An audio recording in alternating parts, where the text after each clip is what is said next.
Bonjour, bienvenue dans le Face à Face avec David Revaud-Dallon du Monde et Bruno Jeudi de Paris Match. Bonjour messieurs. Bonjour Roselyne. Alors la politique et les régionales, donc la politique a repris ses droits et les régionales avancent à grands pas puisque bien sûr le premier tour c'est ce dimanche. C'est donc des régionales post-attentat, post-tragédie on va dire. Et dans ce contexte, François Hollande a fait un bond de popularité extravagant, plus 22 points, un bond inédit. Est-ce que vous croyez, puisque la politique, je viens de le dire, a repris ses droits, est-ce que François Hollande est-ce que la gauche peut bénéficier de ce rebond? Alors il y a deux choses qu'il faut différencier. Il y a la cote, l'image personnelle, la cote de popularité du président, et puis les intentions de vote au régional. Et on voit que les deux ne sont absolument pas corrélés, parce que vous avez raison, il y a bond confirmé par presque toutes les études, et plusieurs d'entre elles le donnent notamment en progression de plus 20 sur l'indice de confiance ou de popularité. En revanche, pour ce qui est des intentions de vote pour les listes socialistes au régional, oui, ça ne bouge pas. Donc il faut bien différencier les choses. Si l'on s'en tient au cas du président, on voit que c'est la deuxième fois dans le quinquennat qu'il remonte. La première fois, c'était après les attentats de janvier 2015, Charlie Hebdo et l'hypercacher. Puis ça avait redescendu. Ça avait redescendu. Il avait pris beaucoup, une vingtaine de points également, mais ça s'était effiloché en quelques mois. Là, effectivement, et je dirais le cut important, c'est qu'il vient de passer au-dessus de la barre des 50%, ce qui était tout à fait inédit, puisque Sarkozy n'avait pas réussi à le faire, et surtout ce qui est nouveau depuis juillet 2012. Donc, grosso modo, le président remonte au niveau de popularité où il était 3 mois après son élection. Alors, à n'en pas douter, ça va encore se dilapider comme après janvier 2015, mais pour le coup, c'est assez inédit, et ça le met en position tout à fait confortable pour aborder ces régionales, même si, voilà. Il faut le répéter, ça n'est pas des intentions de vote. Bruno, on n'avait pas vu ça aussi, ça sur le quinquennat Sarkozy, une telle cote du coup de popularité Oui, exactement. Alors ce sondage, ce baromètre IFOP Paris Match que l'on mesure depuis des années, donc plus 22, plus 21 en janvier, donc à la limite c'est la même tendance, la même progression, donc un bond très fort confirmé par d'autres études. David a raison. Ce qui est intéressant, c'est que François Hollande remonte à 50%.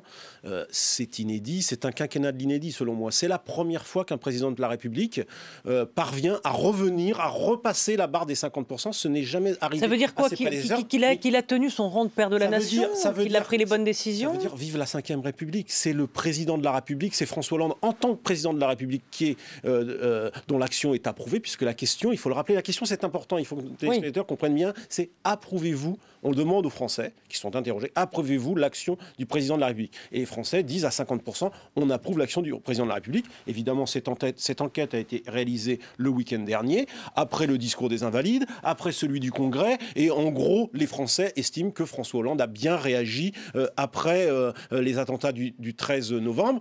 A-t-il bien agi? Ça, ce seront les prochaines enquêtes qui le diront. Et sans doute, François Hollande baissera assez vite, comme il avait baissé assez vite après janvier. Il avait quand même conservé 6 des 21 points qu'il avait gagnés. Oui, quand même le dire. Ce qui fait qu'aujourd'hui, en ayant conservé ces 6 points, il refranchit la barre des 50%, séduit 34% de plus à droite, ce qui est énorme.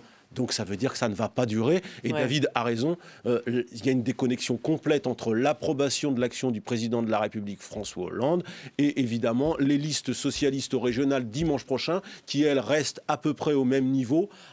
Suivant les régions, ça peut même baisser ou augmenter d'un point ou deux. Donc on voit bien que les Français ont parfaitement fait la différence entre les régionales et ce qui se passe pour l'exécutif. Dernier point. Le Premier ministre, lui, ne gagne que 3 points. Ça montre aussi que par rapport à janvier, les Français ont vu François Hollande d'une autre façon que peut-être la façon dont ils l'avaient perçu au mois de janvier. Oui, c'est une des remarques effectivement à signaler, c'est-à-dire que Manuel Valls avait beaucoup plus bénéficié, et notamment grâce à son fameux discours devant l'Assemblée nationale. Dans la même enquête, il faisait plus 17. Oui, il faisait plus 17, là c'est beaucoup moins. Donc c'est le président qui capte toute la lumière. Et puis deuxième chose, on voit qu'il y a eu quand même un petit bémol pour l'exécutif. C'est les chiffres du chômage de mercredi dernier qui ont été catastrophiques. Et pourtant, l'enquête réalisée pour Paris Match montre que les Français n'en tiennent absolument pas rigueur au président. Et c'est la même chose, David, pour le Sofres Figmag. On va être confraternel. Sofres Figmag plus 20. Et pareil, les chiffres du chômage passent à l'as. Donc pour l'instant, il y a une forme de petite bulle sondagière qui protège François Hollande. Jusqu'à quand, c'est la question. Bulle sondagière aussi pour le Front National, qui, on l'a vu, a surfé sur une dynamique tragique. N'ayons pas peur des mots, le FN profite. Je ne parlerai pas de bulle sondagière, moi, Roselyne. Je pense que le Front National profite. Il prend des points, en tout cas, dans les sondages. Il y a l'après 13 novembre, et c'est vrai que c'est tragique de dire bulle sondagière, parce que il y a eu que 130 morts. Mais le Front National était déjà en dynamique avant les attentats du 13 novembre. Le Front National bénéficie de l'effet migrant à la rentrée. Il gagne déjà 1 ou 2 points. Tous les candidats progressent à la rentrée de septembre. Et ensuite, il progresse après le 13 novembre. La réalité, c'est que le Front National est en dynamique depuis 2011, où il a repassé la barre des 15%, puis la barre des 18% à la présidentielle de 2012, puis la barre des 25%, premier parti de France aux européennes. À l'époque, la droite, la gauche disaient, les observateurs disent n'importe quoi. La réalité, c'est qu'il va tout droit vers la barre des 30% dimanche prochain. C'est ça, la réalité. Alors, combien de régions, Bruno ? Alors, combien de régions gagnées, c'est une autre 13, histoire. Déjà, dimanche soir, il faudra voir dans combien de régions ils arrivent en tête. Et là, ça peut être entre 5 et 7 régions sur 13, ce qui déjà sera énorme. Après la victoire, ça dépendra si les socialistes retirent leur liste en PACA, dans le Nord-Pas-de-Calais, dans le Grand Est. Moi, je continue à penser qu'ils peuvent très bien terminer avec 0 région, mais ce sera sans doute sur le fil. Alors justement, on n'a pas bien compris pour l'instant quelle était la stratégie du gouvernement, enfin du Parti socialiste pendant entre les 2 tours. Il y aura alors fonds républicain ou pas. Dans le fond, ils ont le choix entre 3 mauvaises solutions. La fusion des listes, ça se fera pas. Se maintenir, ce sera faire gagner le FN, et se retirer, c'est se priver pendant 6 ans de conseil régional. Bien sûr, il n'y a que des mauvaises solutions, et vous aurez remarqué que depuis les attentats, si j'ose dire, c'est une des conséquences politiques des attentats, le débat s'est évaporé. D'ailleurs, parce que le Parti socialiste a arrêté sa campagne, d'ailleurs jusqu'à l'hommage solennel aux Invalides, ce qui était stratégiquement plutôt pas mal joué. Donc en fait, il n'y aura quasiment pas de campagne côté socialiste, et donc il n'y a pas non plus de débat. Ce fameux débat qu'on avait évoqué sur ce plateau avant les attentats, qui revenait, qui empoisonnait la vie des socialistes. Souvenez-vous, même Manuel Valls avait préconisé des fusions de listes au 2e tour. Aujourd'hui, on se garde bien d'évoquer le sujet, parce qu'on sait Ils vont faire quoi alors ? Parce qu'on sait que d'abord, premièrement, la droite c'est un véritable la fusion de liste. D'abord, David. Oui, Nicolas Sarkozy l'a redit ces derniers jours. Pas de fusion des listes entre 2 tours. Donc ce débat est terminé s'agissant des fusions. Après, il y a le débat sur le retrait. Voilà, il y a le débat sur le retrait. Alors, prenons une région emblématique qui est la région Nord, qui est évidemment, a priori, la plus menacée de conquête par le Front National. C'est là que le Parti socialiste, évidemment, va jouer finalement sa stratégie et pour la suite des opérations. Parce que ce qui va se passer dans ces régionales, eh bien évidemment, on peut imaginer que ce soit finalement une sorte de répétition générale pour la présidentielle, même si on n'est pas du tout dans le même scrutin. Mais quelle sera l'attitude de celui qui ne sera pas qualifié au 2e tour, dans la perspective de 2e tour? C'est là. Oui, mais si vous prenez justement le Pas-de-Calais, mais si dans les sondages, toujours. Le total gauche dépasse le total droit. Ce sera évidemment l'argument.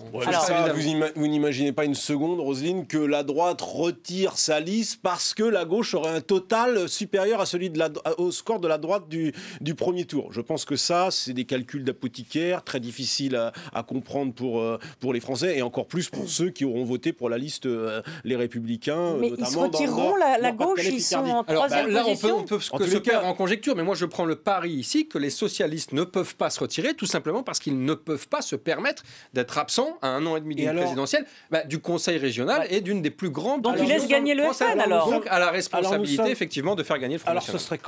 Ce serait quand même assez étonnant de la part d'un exécutif qui nous parle de l'Union nationale Manuel Valls dit il faut tout faire. Midi et soir, d'un François Hollande qui lui-même essaie de prendre de la hauteur et appelle à cette unité nationale. Vous avez raison, ça sera difficilement compliqué ensuite de laisser le Front National gagner dans le Nord-Pas-de-Calais-Picardie, qui est quand même en gros une région aussi grosse que l'Autriche. Vous avez raison, c'est difficilement défendable, c'est difficilement argumentable, mais c'est malheureusement ce qui risque de se passer, parce que les socialistes... Quand Haider a gagné la Carinthie il y a quelques années, ça avait fait un méga scandale dans toute l'Europe. Imaginez quand même déjà le soir du premier tour en pleine COP21, il y aura quand même déjà la moitié de la France qui battra pavillon brun dans de nombreuses régions. Et au second tour, il y a un risque peut-être que 6 millions d'habitants soient gérés par le FN en Nord-Picardie et 5 en PACA. Moi, je crois que ça sera quand même difficile pour l'exécutif difficilement défendable, de justifier un non-retrait des listes. Ça sera encore plus difficile pour l'exécutif d'obliger les socialistes locaux à se retirer. Vous savez que c'est une puissante, ce sont des puissantes fédérations, le Nord et le Pas-de-Calais. On a l'habitude d'avoir des mandats, d'exercer des responsabilités, et il est évident que les socialistes locaux, Saint-Ignon en tête, soutenu bien sûr par la puissante Martine Aubry, c'est tête de liste Nord-Pas-de-Calais de se retirer et de laisser le boulevard. Ce serait quand même une sacrée ironie de l'histoire. Ça serait une ironie de l'histoire. Les socialistes qui ont beaucoup joué avec le Front National, qui se retrouveraient piégés par ce même Front National. Oui, mais n'oubliez pas, Bruno, qu'il y a quand même un autre argument en faveur de ce scénario, c'est que François Hollande, malgré toutes les déclarations de la gauche et de l'exécutif, il a quand même intérêt, finalement, pour la suite des opérations pour la présidentielle, à ce que l'épouvantail Front National soit encore plus fort. Bien sûr. Allez, un mot de PACA, un mot de la région PACA. Je ne sais pas si c'est le bon mot. Ça fait partie de sa stratégie que de voir le Front National prospérer et s'opposer en bouclier. L'intérêt général conduit à ce que la gauche retire ses listes. L'intérêt général, l'intérêt stratégique particulier de François Hollande, peut-être pas. C'est pas vous qui déciderez. Non, déciderons. Un mot sur PACA.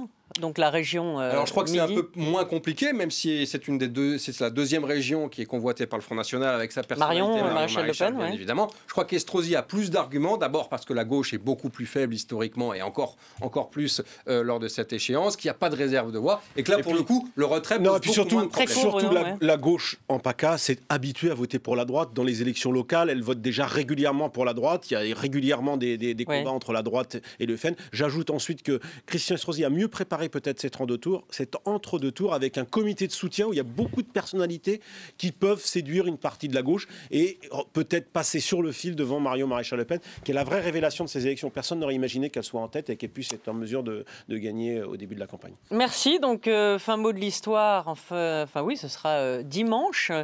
Et nous nous retrouvons donc pour vous donner les premiers résultats de ce premier tour dimanche à partir de 20h sur France 24. Merci à vous et on se retrouve d'ici là.